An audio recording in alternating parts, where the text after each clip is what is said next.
Okay, folks, I'm going to keep it short. I'm going to keep it sweet. Today, we are going to be looking at why the US of A needs a convention of states.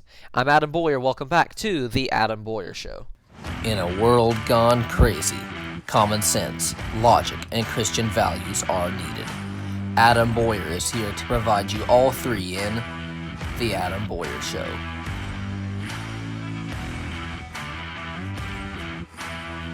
So, I don't know if you have heard about it.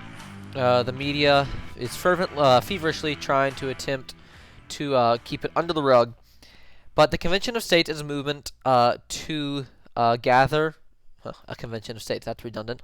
To gather the states together to propose constitutional amendments. It's completely constitutional. Article 5 allows for it. And the reason we want the Convention of States is because, as you all know, the federal government has run completely out of control. There's absolutely no news there whatsoever. And we all know that Washington, D.C. is never going to vote itself back into its constitutional authority. Congress could be completely Republican. Like, I don't care if we have 435 Republicans in the House and 100 Republicans in the Senate. They will never vote themselves back into their constitutional restraints and authority.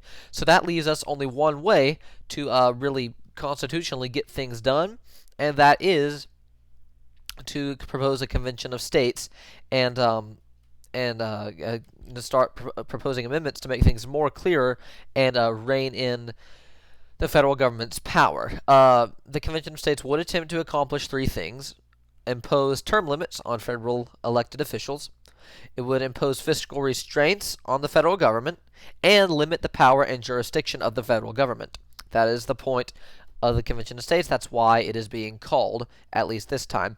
It is all completely constitutional, as I said. Article 5 of the Constitution says, "The Congress, whenever 2/3 of both houses shall deem it necessary, shall propose amendments to this Constitution, or, on the application of the legislatures, or 2/3 of the several states shall call, or of 2/3 of the several states, shall call a convention for proposing amendments, which in either case shall be valid to all intents and purposes as part of this Constitution when ratified by the legislatures of 3/4 of the several states, or by conventions in 3/4 thereof, as the one or the other mode of ratification may be proposed by Congress." So basically, I know that's a little bit much there, but if 2/3 of the states call a convention for proposing amendments, Congress has to call it, and then after they call it, if they get amendments tabled, and then 3/4 of the states have to ratify it. So I believe we need 34 states to get the Convention of States actually called, 38 states to ratify an amendment. So yes, this would be an immensely difficult thing to do, but it seems like now would be the time to strike while the iron's hot. We have 19 states currently signed on to it, I believe. I think South Carolina, I believe, was the last state to sign on to it. Might have been West Virginia, but I'm pretty sure it was South Carolina. It was the last state to sign on to it. And it has active legislation in a lot of states, actually, this year. I'm going to look at the map here on Convention of States website. Let me see if I can find it. Yes, active legislation this year in Wyoming, Colorado, Kansas, Illinois, Kentucky, Ohio, Michigan, Pennsylvania, New Jersey, Delaware, Rhode Island, Connecticut, New York, Vermont, and Maine. I hope I'm reading all those right. I believe that is correct. And then the states of, Hawaii as well, although I cannot imagine it passing there. It has passed in one chamber in New Mexico, South Dakota, Iowa, North Carolina, New Hampshire, and it says Virginia, but that's actually not right. I actually called my state senator, Frank Ruff, here in I can't remember what district it is now, but I'm in some district in Virginia. I don't remember what the Senate district is. I know I'm in the 5th Congressional District, and now I'm forgetting my Senate district. Oh well, but I called my senator, Frank Ruff, and a spokesperson for him said that it's not actually active, so I don't know exactly how accurate the map is as far as the passed in one chamber goes. But yeah, we have 19 states now that have passed the resolution, which means we need 15 more. We are well over halfway there, though. We're on the way to it. So, We're going to explore the Convention of States website and see what they have to say, and we'll look a little bit more deeply at why we need a Convention of States and the main objections to it. So, let's get into it. I'm going to be exploring their website here. You open it up first, and there's a convention. There's a petition to call for the convention that you can sign on. I have signed on. I would greatly encourage you to as well. Doesn't matter what state you're in. Greatly encourage you to sign on for the Convention of States. We'll look at latest news to start off. Yes, I was right. South Carolina State Legislature to join the Convention of States. That is the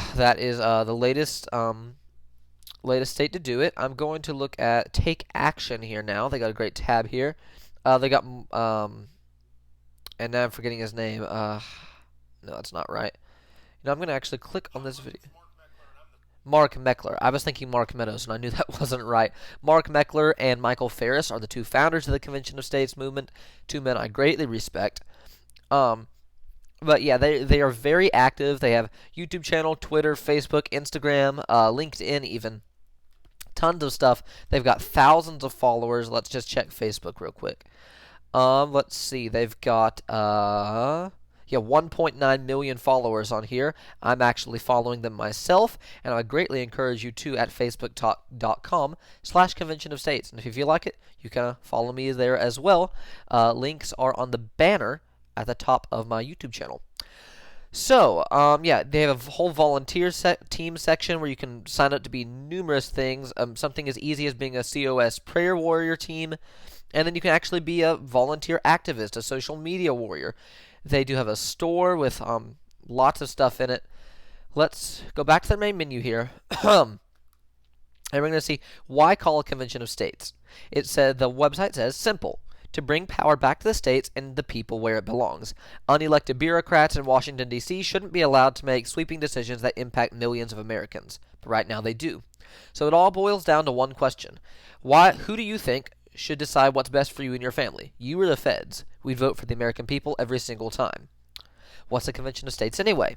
Article 5 of the U.S. Constitution gives states the power to call a convention of states to propose amendments. It takes 34 states to call the convention and 38 to ratify any amendments that are proposed.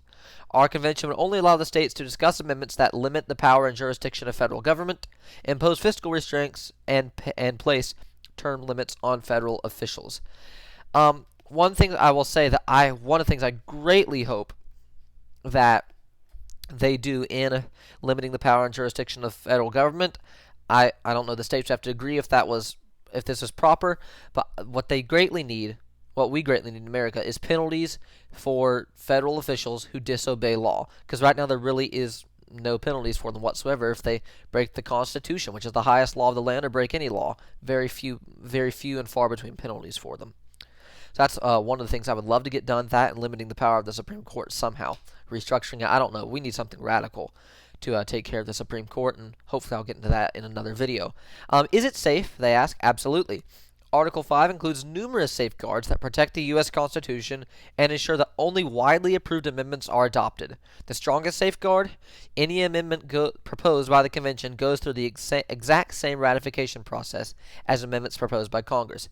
It must be approved by 38 states. That means if only 13 states vote no, the answer is no. It doesn't get much safer than that. And remember, too, that not even 13 whole states have to vote no.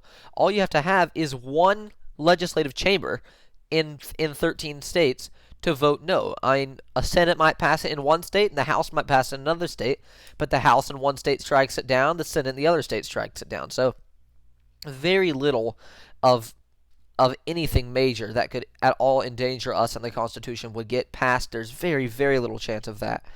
It's going to wrap it up, I think. But I'm going to check out more answers. We'll look at that real quick. Let's see. The process, endorsements, answers to objections. Here we go. Answers to objections. Here we go. Define the conventional wisdom. The Constitution was not the problem, I believe this was. This is actually just a place where you can actually write in. I believe you can actually write in kind of like an opinion section, and you can express your opinion. I will give you, before I go, I will give you the endorsements. They've got a long list of endorsements. Mark Levin says he wholeheartedly endorses the Convention of States resolution. Governor Ron DeSantis, let's go. DeSantis 2024. Mark Meadows, I was getting him confused with Mark Meckler, but Mark Meadows, Dave Rubin,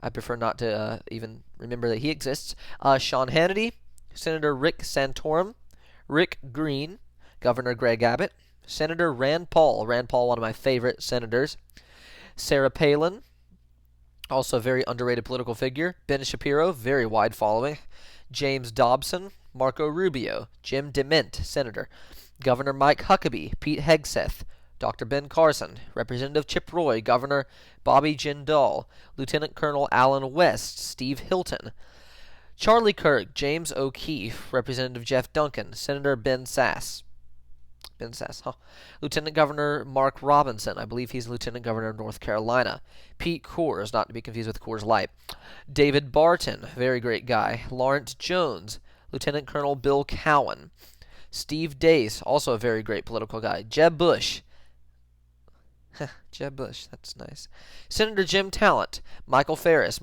one of my favorite non-politicians who is still involved in the political arena. Lawrence Reed, David Horowitz, Representative Louis Gohmert, Ken Cuccinelli, Attorney General of Virginia at one point, Morton Blackwell, Eric Metaxas, I can never pronounce his name right, Representative Ralph Norman, Representative